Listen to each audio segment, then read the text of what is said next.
Assalamualaikum Bapak. Waalaikumsalam warahmatullahi wabarakatuh. Baik Pak.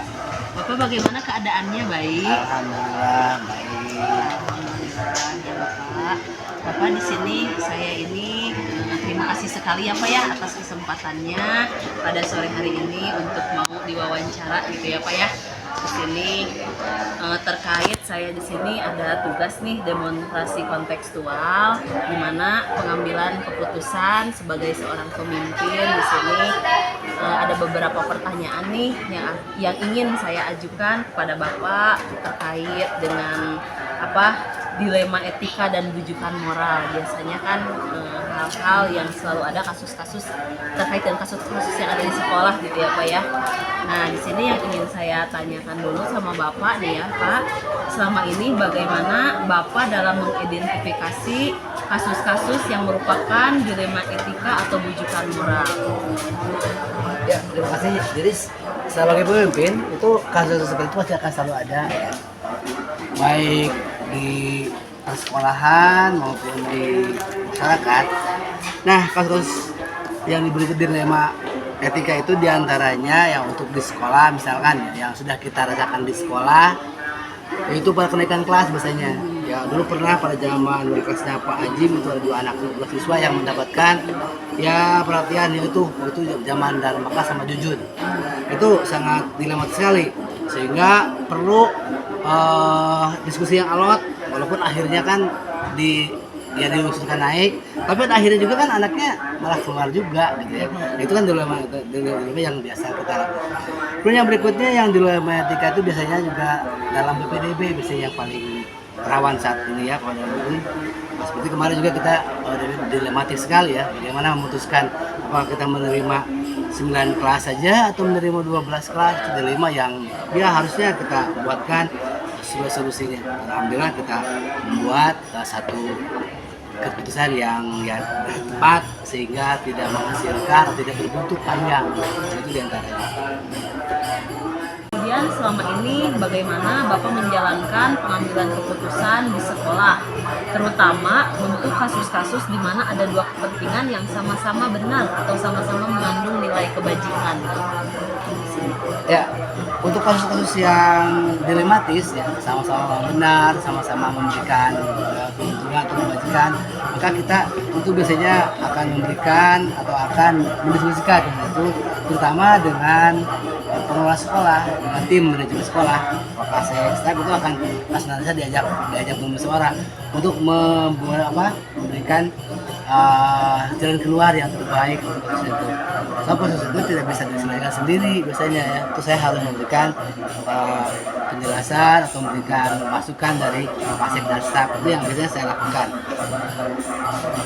Jadi seperti misalnya kasus apa Pak misalkan di sini untuk pengambilan keputusan yang berbasis nilai kebajikan itu?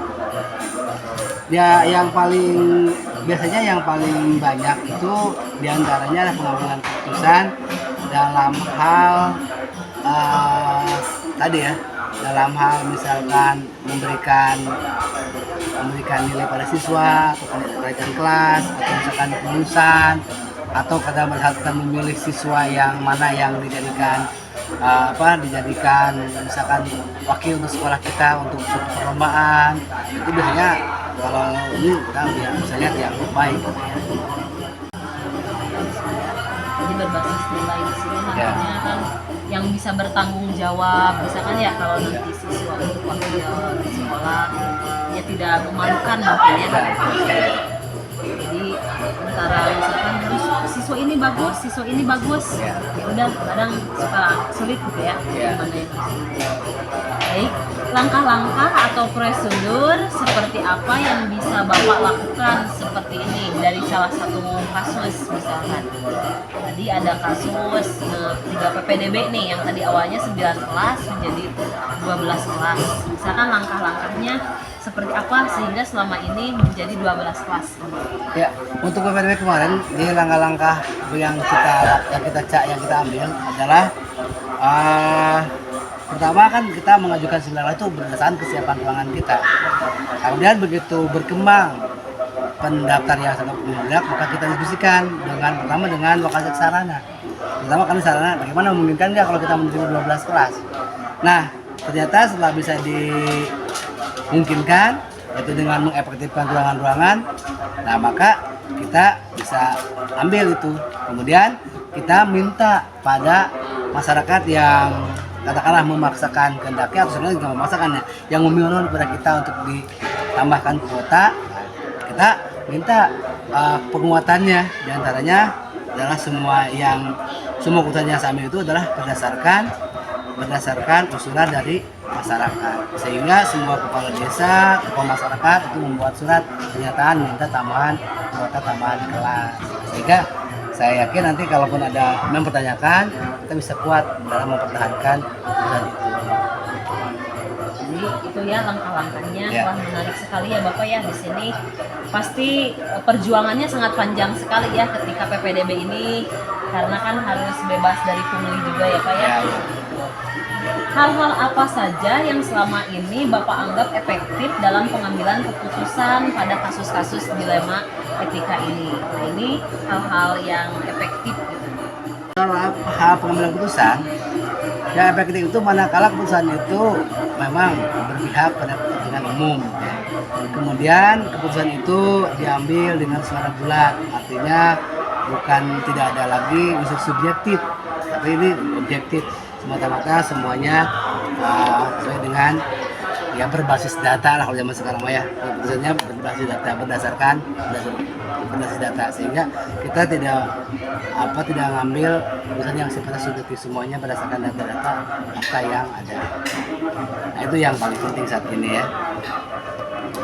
Jadi hal yang efektif di sini harus berpihak kepada kepentingan umum yang Ya. utamanya, kemudian juga berbasis data. Jadi kalau ada hal apa-apa berarti harus ada datanya dulu gitu ya, jangan fiktif gitu di sini ya.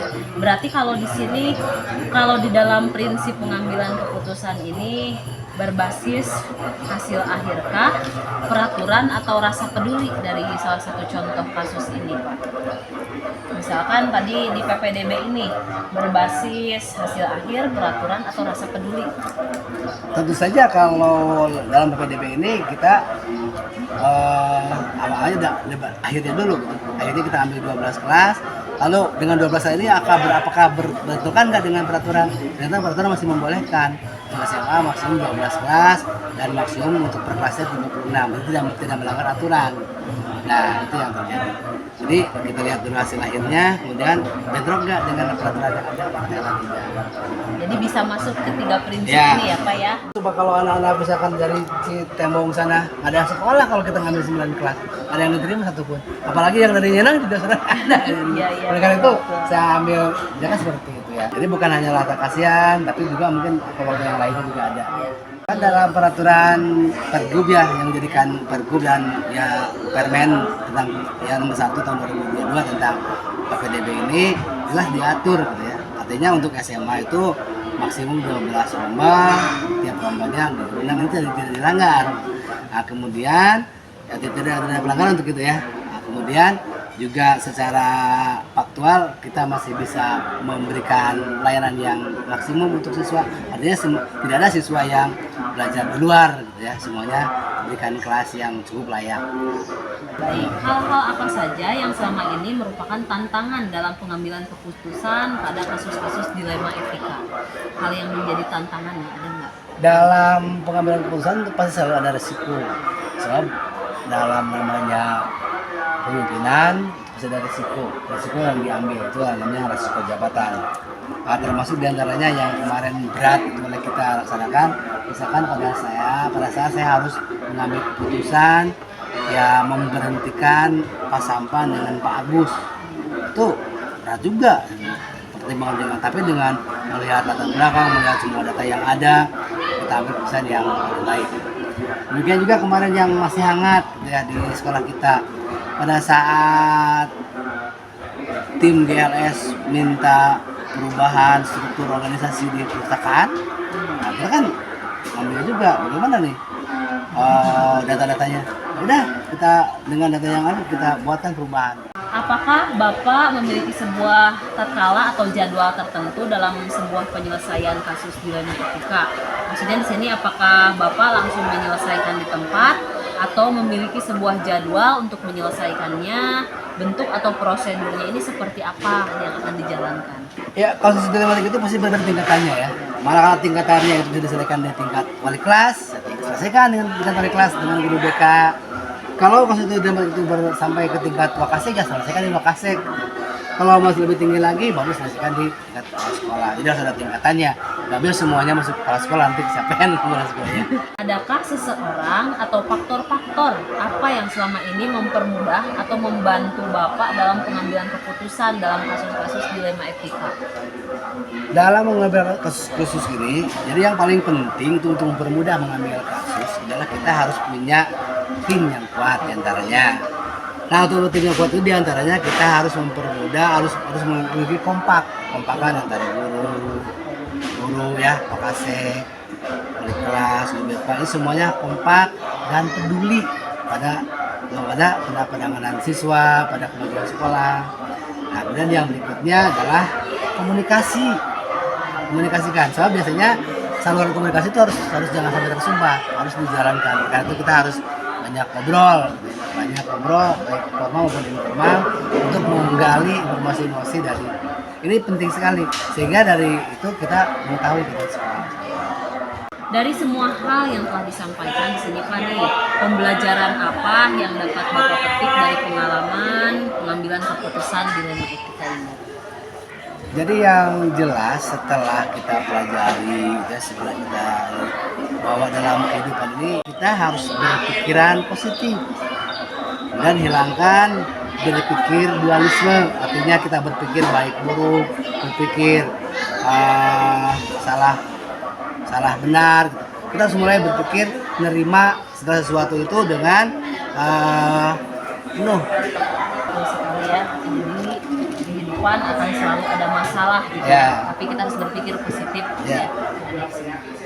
Bapak, terima kasih ya Pak atas wawancaranya kali ini. Semoga Ya, dengan pengambilan keputusan yang dilakukan oleh Bapak ini membawa dampak baik untuk kemajuan sekolah ke depannya. Terima kasih ya Pak ya. Sama-sama. Apabila ada kesalahan. Assalamualaikum warahmatullahi wabarakatuh.